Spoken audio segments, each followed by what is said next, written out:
इतिहास की किताबों में अक्सर राजाओं की बहादुरी और युद्धों के किस्से ही भरे होते हैं। सही कहा। लेकिन आज हम जिस कहानी में उतरने वाले हैं ना, वो किसी सस्पेंस थ्रिलर से कम नहीं है। बिल्कुल। एक पल के लिए कल्पना करनी चाहिए कि दुनिया के इतिहास का सबसे बड़ा और सफल स्टार्टअप कैसा रहा होगा। एक ऐसा साम्राज्य जिसने पहली बार पूरे भारतीय उपमहाद्वीप को एक ही राजनीतिक छतरी के नीचे ला खड़ा किया। और वो भी उस दौर में जब संचार के साधन आज जैसे बिल्कुल नहीं थे। एकदम। अफगानिस्तान की बर्फीली पहाड़ियों से लेकर दक्षिण के पठारों तक सिर्फ एक सत्ता का खौफ, और फिर उस असीमित सत्ता के शिखर पर बैठा व्यक्ति अचानक सब कुछ छोड़ देता है। हाँ, एक जंगल में जाता है और उपवास करके अपने प्राण त्याग देता है। ये जो घटना है ना, इसी पर आज की हमारी ये गहन चर्चा केंद्रित है। और मैं बता दूं, ये महज कुछ तारीखों या राजाओं के नामों की रटने वाली सूची नहीं है। बिल्कुल नहीं। आज हम उस ब्लूप्रिंट को डिकोड कर रहे हैं जिसने आधुनिक भारत की नींव रखी। हमारे आज के स्रोत मौर्य साम्राज्य के उन दस्तावेजों, अभिलेखों और ऐतिहासिक साक्ष्यों का एक संग्रह है जो 322 से लेकर 185 ईसा पूर्व के उस दौर की एक बेहद जटिल तस्वीर पेश करते हैं। तो इस पूरी चर्चा का मुख्य मिशन क्या है? देखिए, इसका जो सबसे दिलचस्प पहलू है वो ये समझना है कि आखिर सत्ता काम कैसे करती है। ये सिर्फ जमीन के टुकड़े जीतने की बात नहीं थी। हम उन स्रोतों का विश्लेषण कर रहे हैं जो हमें बताते हैं कि इतनी विशाल आबादी को, जहां अलग अलग भाषाएं थीं, संस्कृतियां थीं, उन्हें एक नियम और एक अर्थव्यवस्था के तहत कैसे लाया गया। सही बात है। और शायद इससे भी बड़ा सवाल ये है कि दुनिया की सबसे बेहतरीन प्रशासनिक मशीनरी होने के बावजूद ये पूरा का पूरा साम्राज्य अपने ही वजन से कैसे ढह गया। ठीक यही बात आज के हमारे इस डीप डाइव का मुख्य मिशन है। और मैं शुरुआत में ये स्पष्ट कर दूं, ये चर्चा किसी परीक्षा का सिलेबस कवर करने के लिए नहीं है। हाँ, बिल्कुल। अगर सत्ता, कूटनीति, अर्थशास्त्र और इंसानी मनोविज्ञान को समझने में किसी की भी दिलचस्पी है तो आज के स्रोत बहुत कुछ नया सिखाने वाले हैं। एकदम सही कहा आपने। तो चलिए 322 ईसा पूर्व में चलते हैं, मौर्य साम्राज्य की नींव। यहाँ मंच पर दो बहुत ही असाधारण किरदार हैं, चंद्रगुप्त मौर्य और उनके रणनीतिकार गुरु चाणक्य, जिन्हें हम विष्णुगुप्त या कौटिल्य के नाम से भी जानते हैं। हाँ, तो नंदवंश के अंतिम शासक धनानंद को सत्ता से हटाना, ये कोई रातों रात हुआ चमत्कार तो था नहीं। बिल्कुल नहीं। धनानंद के पास एक विशाल और बेहद क्रूर सेना थी।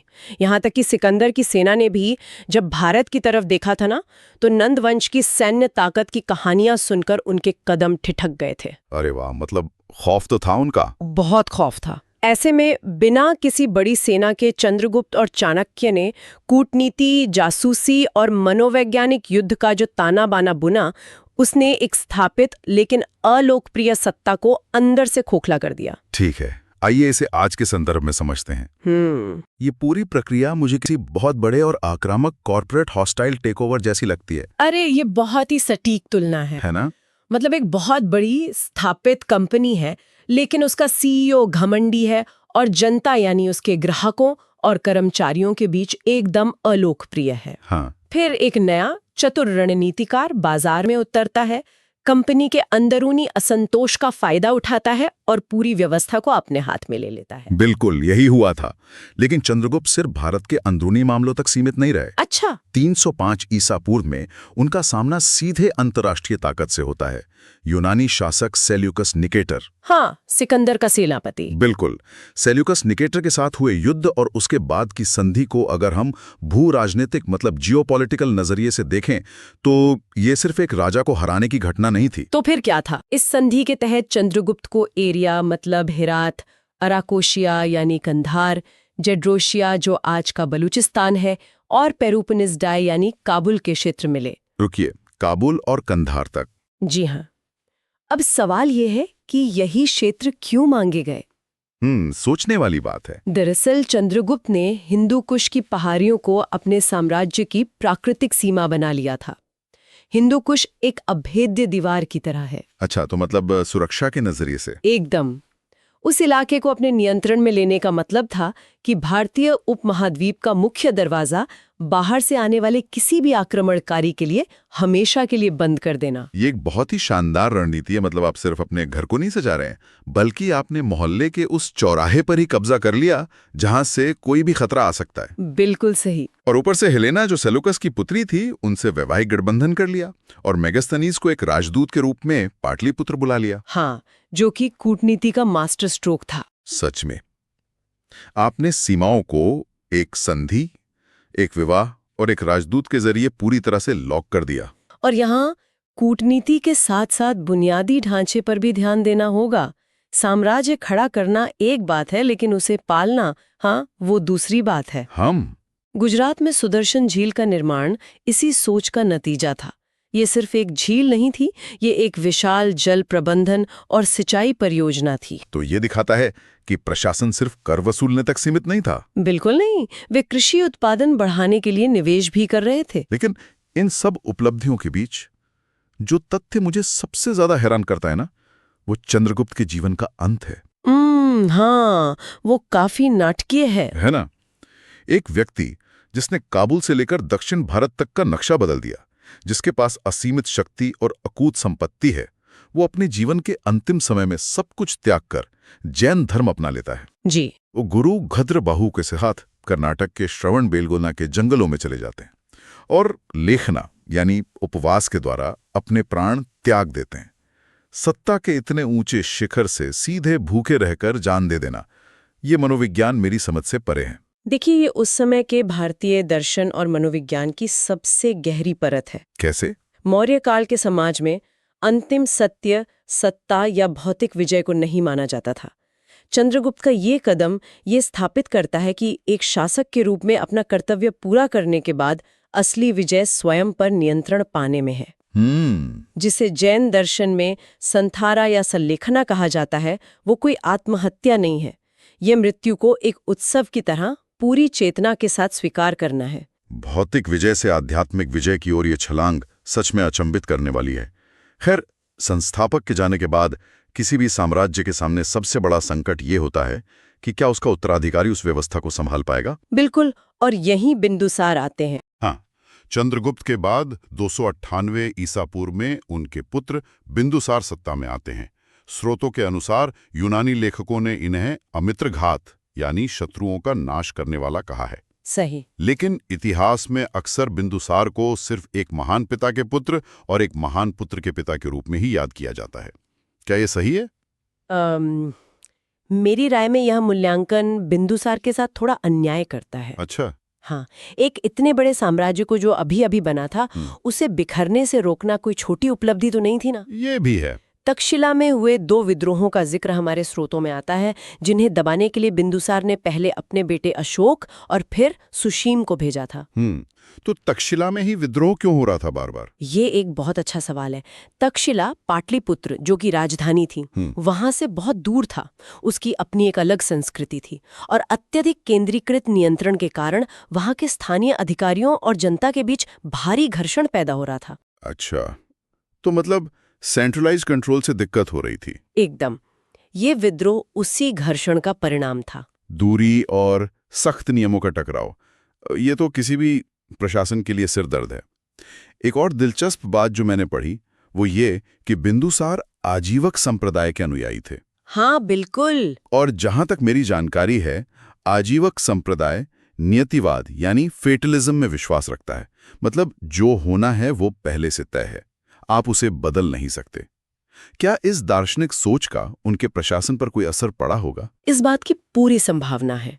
देखिए, चंद्रगुप्त ने जहां आक्रामक विस्तार किया, वहीं बिंदुसार ने उस विस्तार को रोककर यथास्थिति बनाए रखने पर जोर दिया। मतलब स्टेटस को। हाँ, उनका नियतिवाद शायद उन्हें ये समझाता था कि साम्राज्य जितना बड़ा होना था हो चुका है, अब इसे सिर्फ सहेजना है। और फिर मंच पर उस शासक का प्रवेश होता है जिसने इस साम्राज्य को अपने चरम पर पहुंचाया, सम्राट अशोक। जी। 2669 ईसा पूर्व में उनका वास्तविक राजाभिषेक हुआ और राजाभिषेक के 8वें वर्ष 261 ईसा पूर्व में कलिंग का वो ऐतिहासिक युद्ध होता है। एक ऐसा युद्ध जिसने सब कुछ बदल दिया। बिल्कुल। स्रोतों के अनुसार इस युद्ध के भयानक नरसंहार ने अशोक को इतना झकझोर दिया कि उसने हमेशा के लिए भेरी घोष यानी युद्ध की नीति को त्याग कर धम्म घोष यानी शांति और नैतिकता की नीति अपना ली। हाँ, और उन्होंने बौद्ध धर्म अपना लिया और अपने पुत्र महेंद्र और पुत्री संघमित्रा को श्रीलंका तक धर्म प्रचार के लिए भेजा। मुझे यहाँ थोड़ा रुकना है, क्योंकि इस पूरे हृदय परिवर्तन वाले सिद्धांत पर मुझे एक बहुत बड़ा संदेह है। अच्छा, क्या संदेह है? मैं इसे चुनौती देना चाहता हूँ। क्या ये सचमुच विशुद्ध रूप से एक नैतिक और भावुक फैसला था? दिलचस्प नजरिया है। जरा सोचिए, अशोक तब तक लगभग पूरे भारतीय उपमहाद्वीप को जीत चुके थे। उनके पास जीतने के लिए अब बचा ही क्या था? सिर्फ सुदूर दक्षिण के कुछ छोटे राज्य। ये तो है। तो क्या ये संभव नहीं है कि धम्म और शांति की ये नीति कोई आध्यात्मिक जागरण न होकर दरअसल इस विशाल अलग अलग संस्कृतियों वाले साम्राज्य को बिना सेना के बल के जोड़े रखने का एक बहुत ही चतुर राजनीतिक उपकरण रही हो? बहुत ही शानदार सवाल है ये, और कई आधुनिक इतिहासकार भी ठीक यही सवाल उठाते हैं। सच में? हाँ, जब आपका साम्राज्य अफगानिस्तान से लेकर बंगाल तक और कश्मीर से लेकर मैसूर तक फैला हो, तो आप हर चौराहे पर अपनी सेना खड़ी करके राज नहीं कर सकते। बिल्कुल, सेना पालना बहुत महंगा काम है। एकदम सही। धम्म दरअसल अशोक की सॉफ्ट पावर थी। अरे वाह! जैसे आज के समय में देश सांस्कृतिक कूटनीति का इस्तेमाल करते हैं। सही कहा। धम्म कोई नया धर्म नहीं था, यह एक आचार संहिता थी। मतलब कोड ऑफ कंडक्ट। हाँ, जैसे बड़ों का आदर करो, दासों के साथ क्रूरता मत करो, सभी धर्मों का सम्मान करो। अशोक ने इस धम्म के जरिए अपने पूरे साम्राज्य को एक नैतिक धागे में पिरो दिया। तो उन्होंने लोगों के दिमाग पर राज करना शुरू किया। बिल्कुल, विद्रोह हमेशा हथियारों से दबाए नहीं जा सकते, लेकिन अगर आप जनता के मन में ये बैठा दें कि राजा एक पिता के समान है जो उनकी भलाई चाहता है, तो विद्रोह की गुंजाइश ही खत्म हो जाती है। ये सेना पालने से कहीं ज्यादा सस्ता और टिकाऊ तरीका था। एकदम। मतलब ये शांति का संदेश सिर्फ करुणा नहीं, बल्कि स्टेट क्राफ्ट का सबसे ऊंचा स्तर था। हाँ। और इन शिलालेखों से जुड़ी एक और कहानी है जो मुझे किसी जासूसी उपन्यास से कम नहीं लगती। जेम्स प्रिंसेप की खोज। 1847 का वो ऐतिहासिक क्षण। भारतीय इतिहास के लिए इससे बड़ी घटना शायद ही कोई और हो। मतलब कोई कल्पना करे, अशोक ने इतने सारे शिलालेख बनवाए, विशाल एकाश्म पत्थरों पर अपने संदेश लिखवाए ताकि आने वाली पीढ़ियां उन्हें पढ़ें। जी। लेकिन सदियों के बाद लोग उस ब्राह्मी लिपि को ही भूल गए। अशोक का नाम इतिहास के पन्नों से पूरी तरह मिट चुका था। बिल्कुल, स्थानीय लोग उन खंभों को देखकर बस कहानियां गढ़ते थे। हाँ। फिर 1837 में जेम्स प्रिंसेप नाम के एक ब्रिटिश अधिकारी ने दिन रात एक करके उस लिपि को डिकोड किया। और तब जाकर दुनिया को पता चला कि देवानम प्रिय पियत दस्सी यानी देवताओं का प्रिय नाम का ये रहस्यमयी राजा असल में सम्राट अशोक ही था। ये हमें बताता है कि इतिहास सिर्फ वो नहीं है जो घटित हुआ, इतिहास वो है जो बचा रह गया, और सबसे जरूरी बात, इतिहास वो है जिसे हम आज पढ़ और समझ पा रहे हैं। बिल्कुल, अगर प्रिंसेप उस लिपि को नहीं पढ़ पाते तो आज हम अशोक की महानता, उनके धम्म और उनके प्रशासनिक मॉडल से पूरी तरह अनजान होते। ये बहुत ही गहरा विचार है। खैर, अब जब अशोक ने युद्ध करना छोड़ दिया था और धम्म के जरिए एक सॉफ्ट पावर स्थापित कर ली थी, तो इतने विशाल साम्राज्य की रोजमर्रा की मशीनरी कैसे काम करती थी? क्योंकि इतने बड़े भूभाग को चलाने के लिए सिर्फ शांति का संदेश काफी नहीं है, आपको एक बेहद मजबूत सिस्टम चाहिए। और वो सिस्टम हमें मिलता है कौटिल्य यानी चाणक्य की सप्तांग विचारधारा में। सप्तांग विचारधारा, ये क्या है? चाणक्य ने लाच्यपु जमीन का एक निर्जीव टुकड़ा नहीं माना, उन्होंने इसे एक जीवित शरीर यानी ऑर्गेनिज्म की तरह देखा। इस शरीर के 7 अंग होते हैं। अच्छा, 7 अंग कौन कौन से? राजा, अमात्य यानी मंत्री, जनपद जो कि क्षेत्र और जनता है, दुर्ग मतलब किले, कोश यानी खजाना, दंड मतलब कानून और सेना, और अंत में मित्र यानी सहयोगी। अरे वाह! अगर हम इसे शरीर के अंगों से जोड़े तो राजा उस शरीर का दिमाग है जो फैसले लेता है। बिल्कुल। कोश या खजाना उस शरीर में बहने वाला खून है जिसके बिना सब कुछ सुन्न पड़ जाएगा। एकदम सही। और दंड या सेना उस शरीर का इम्यून सिस्टम है जो बाहरी और भीतरी बीमारियों से लड़ता है। अगर इनमें से एक भी अंग काम करना बंद कर दे तो पूरा साम्राज्य रूपी शरीर मर जाएगा। ये उपमा एकदम सटीक है। चाणक्य का मानना था कि एक मजबूत राजा के बिना ये 7 अंग बिखर जाएंगे। ये एक पूरी तरह से इंटरकनेक्टेड सिस्टम था। और इस सिस्टम को चलाने के लिए मौर्यों ने एक बेहद जटिल और विशिष्ट नौकरशाही खड़ी की थी। मतलब ब्यूरोक्रेसी। जी, सबसे ऊपर 18 उच्च अधिकारी होते थे जिन्हें तीर्थ कहा जाता था। तीर्थ? कोई उदाहरण? जैसे समाहर्ता, जो राजस्व या टैक्स का प्रमुख होता था, यानी साम्राज्य का वित्त मंत्री। इसके बाद 26 अध्यक्ष होते थे जो अलग अलग विभागों को संभालते थे। अच्छा। उदाहरण के लिए सीताध्यक्ष, जो सीधे तौर पर पूरी राजकीय कृषि व्यवस्था का प्रमुख होता था। हर काम के लिए एक स्पष्ट विभाग। और नगर प्रशासन की जो व्यवस्था मेगस्थनीज ने अपनी किताब इंडिका में बताई है, वो तो आज भी प्रासंगिक लगती है। हाँ, बिल्कुल।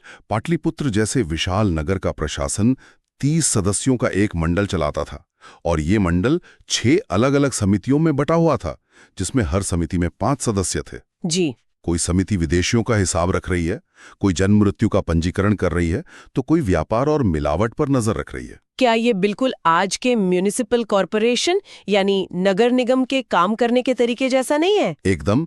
2300 साल पहले इतना व्यवस्थित कमिटी सिस्टम होना कोई आम बात नहीं है, सच में। और इस कमिटी सिस्टम के पीछे एक बहुत ही सोची समझी रणनीति थी।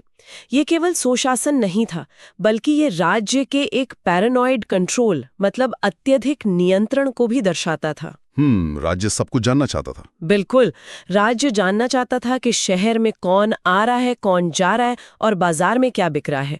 और ये सब मुमकिन हो पा रहा था एक बेहद मजबूत अर्थव्यवस्था के दम पर। बिना पैसे के तो ये भारी भरकम ब्यूरोक्रेसी एक दिन भी नहीं चल सकती। टैक्स का क्या मॉडल था? देखिए, मौर्य काल के अर्थव्यवस्था मुख्य रूप से कृषि पर निर्भर थी।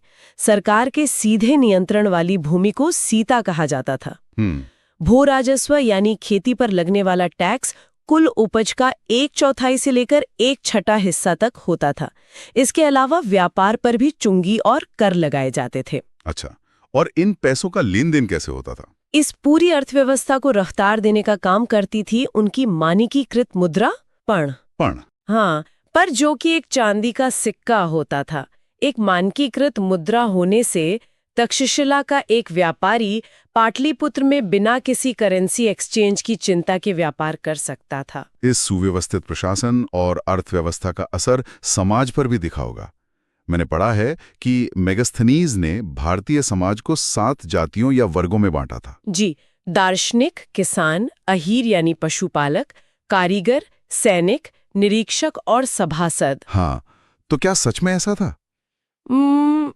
यहाँ मेगस्थनीज थोड़ा भ्रमित नजर आते हैं। उन्होंने पारंपरिक भारतीय वर्ण व्यवस्था को नहीं समझा। अच्छा। एक बाहरी व्यक्ति के नजरिए से उन्होंने समाज को सिर्फ लोगों के पेशे या प्रोफेशन के आधार पर देखा और उसे ही जातियां मान लिया। समझ गया। हालांकि यह हमें उस समय के आर्थिक वर्गों की एक बहुत ही स्पष्ट तस्वीर जरूर देता है। अब जब आपका खजाना करों से भरा हो, अर्थव्यवस्था स्थिर हो और सीमाएं सुरक्षित हों, तभी कला और स्थापत्य फलते फूलते हैं। बिल्कुल। भूखे पेट तो कोई कविता नहीं लिखता और न ही इमारतें बनाता है। मौर्य काल की कला इसका जीता जागता प्रमाण है। एकदम सही। मौर्य स्थापत्य का सबसे बेजोड़ उदाहरण है उनके एकाश्म पत्थर के स्तंभ। एकाश्म मतलब? एकाश्म का अर्थ है पूरे खंबे को एक ही विशाल पत्थर को तराश कर बनाना। अरे बाप रे! और इन स्तंभों पर जो पॉलिश की गई है ना, उसकी कांच जैसी चमक आज 2000 साल बाद भी दुनिया भर के इंजीनियरों को हैरान कर देती है। और इन्हीं स्तंभों में से एक है सारनाथ का सिंह स्तंभ। पीठ से पीठ सटाकर बैठे हुए 4 शेर और उनके नीचे 24 तीलियों वाला चक्र। जी, जिसे आज हमने अपने आधुनिक भारत के राष्ट्रीय प्रतीक के रूप में अपनाया है। इसके अलावा सांची का स्तूप और भरूच स्तूप का निर्माण भी इसी शानदार अर्थव्यवस्था का परिणाम था। लेकिन सिर्फ बौद्ध कला ही नहीं, बराबर की पहाड़ियों में आजीविकों के लिए सुदामा गुफा और कर्ण चौपाट जैसी गुफाओं का निर्माण भी हुआ। हाँ, जो ये दिखाता है कि राज्य सिर्फ एक धर्म को संरक्षण नहीं दे रहा था, ये धार्मिक सहिष्णुता और राज्य द्वारा प्रायोजित वास्तुकला की विविधता का बेहतरीन उदाहरण है। यहाँ तक आते आते हमारे दिमाग में एक ऐसी महाशक्ति की तस्वीर उभरती है जो हर मोर्चे पर अजय है। बिल्कुल। बेहतरीन कूटनीति, मजबूत राजा, टैक्स का एक ऐसा सिस्टम जो खजाना भर रहा है और कला जो अपनी चरम सीमा पर है। लेकिन, और यही वो सवाल है जो मुझे इन स्रोतों को पढ़ते हुए सबसे ज्यादा परेशान कर रहा था। कौन सा सवाल? जो प्रशासन इतना परफेक्ट था, वो अचानक ताश के पत्तों की तरह कैसे ढह गया? 1885 ईसा पूर्व में अंतिम मौर्य शासक बृहद्रथ की हत्या उसी के सेनापति पुष्यमित्र शुंग ने कर दी। एक सेनापति खुलेआम राजा को मार देता है, और वो भी एक सेना के निरीक्षण के दौरान। जी, ये काफी चौंकाने वाला है। और इतना बड़ा साम्राज्य बिना किसी बड़े प्रतिरोध के खत्म हो जाता है, ये कैसे संभव है? देखिए, इस पतन का जवाब किसी एक घटना में नहीं है, बल्कि उसी सप्ताम विचारधारा के उस ऑर्गेनिज्म वाले मॉडल में छिपा है जिस पर हमने पहले चर्चा की थी। अच्छा। याद है, हमने कहा था कि राजा उस शरीर का दिमाग है। मौर्य प्रशासन अत्यधिक केंद्रीकृत था, ओवर सेंट्रलाइज्ड। हाँ, चाहे वो तीर्थ हों, अध्यक्ष हों या शहरों की समितियां, सब कुछ एक ही बिंदु से नियंत्रित होता था। राजा चंद्रगुप्त या अशोक जैसे मजबूत राजाओं के होने तक ये व्यवस्था घड़ी की सुइयों की तरह सटीक काम करती थी। लेकिन जब उत्तराधिकारी कमजोर निकले तो ये भारी भरकम व्यवस्था उनके लिए गले की फांस बन गई। एकदम सही पकड़े हैं। अशोक के बाद आने वाले शासक अयोग्य थे। और जरा सोचिए, इतनी बड़ी नौकरशाही, इतने सारे अधिकारियों की तनख्वाह और एक विशाल स्थायी सेना का खर्च उठाना कोई मजाक नहीं था। बहुत पैसा चाहिए इसके लिए। जब राज्य का विस्तार रुक गया तो नई संपत्ति आनी बंद हो गई, लेकिन खर्चे बढ़ते रहे। कोष यानी खजाना खाली होने लगा, और जब खजाना खाली होता है तो दंड यानी सेना और कानून कमजोर पड़ जाता है। बाप रे। सप्तांग का वो पूरा शरीर अपने ही भार से लकवाग्रस्त हो गया था। पुष्यमित्र शुंग का वो विद्रोह कोई अचानक घटी घटना नहीं थी। वो बस उस दीमक लगी जर्जर हो चुकी इमारत को दिया गया आखिरी धक्का था। मतलब जिस केंद्रीकरण ने उन्हें महाशक्ति बनाया, उसी केंद्रीकरण ने उन्हें खत्म भी कर दिया। बिल्कुल। तो इस पूरी गहन चर्चा का असल में क्या निष्कर्ष निकलता है? अगर हम इन सभी स्रोतों को एक साथ रखकर देखें तो मौर्य साम्राज्य सिर्फ इतिहास की किसी किताब का एक अध्याय नहीं है जी। ये सत्ता, प्रशासन और अर्थशास्त्र की एक ऐसी केस स्टडी है जो आज के किसी भी आधुनिक देश या बड़े कॉरपोरेशन पर पूरी तरह से लागू होती है। बिल्कुल लागू होती है। यह हमें सिखाता है कि एक मजबूत दृष्टि कैसे बिखरे हुए टुकड़ों को एक महाशक्ति बना सकती है, और कैसे वही व्यवस्था एक कमजोर नेतृत्व और वित्तीय कुप्रबंधन के आते ही अपने ही बोझ से कुचलकर नष्ट हो सकती है। अब पतन के बावजूद उनकी विरासत कभी मिट नहीं पाई, चाहे वो टैक्स इकट्ठा करने का तरीका हो, नगर निगम जैसी कमेटियां हों, या हमारे पासपोर्ट पर छपे वे सारनाथ के 4 शेर हों। हम कहीं ना कहीं आज भी उसी 2300 साल पुराने ब्लूप्रिंट की छाया में जी रहे हैं। सही बात है। और इस चर्चा को खत्म करने से पहले मैं एक ऐसा विचार छोड़ना चाहता हूं जो शायद किसी को भी इतिहास देखने का नजरिया बदलने पर मजबूर कर दे। जेम्स प्रिंसेप और 1837 की उस घटना को याद कीजिए। अगर प्रिंसेप ने हार मान ली होती, अगर वो ब्राह्मी लिपि कभी डिकोड नहीं हो पाती, तो क्या होता? बहुत बड़ा सवाल है ये। आज हम सम्राट अशोक को एक महान धम्म का प्रचार करने वाले शांतिप्रिय राजा के रूप में शायद कभी नहीं जान पाते। वो इतिहास के अंधेरे पन्नों में महज एक और क्रूर विजेता बनकर रह जाता। बिल्कुल। ये हमें इस बात का एहसास कराता है कि इतिहास असल में वो नहीं है जो सदियों पहले घटित हुआ था। इतिहास वो है जिसे हम आज पढ़ पा रहे हैं, समझ पा रहे हैं। एकदम सही। तो कोई भी ये सोच सकता है कि दुनिया भर में मिट्टी के नीचे या जंगलों के बीच पत्थरों पर उकेरी हुई ऐसी और कितनी ही महान कहानियां होंगी, कितने ही अनजाने अशोक होंगे जो बस किसी के द्वारा डिकोड किए जाने का इंतजार कर रहे हैं। आज के द डीप डाइव में बस इतना ही। सीखते रहिए और सवाल पूछते रहिए।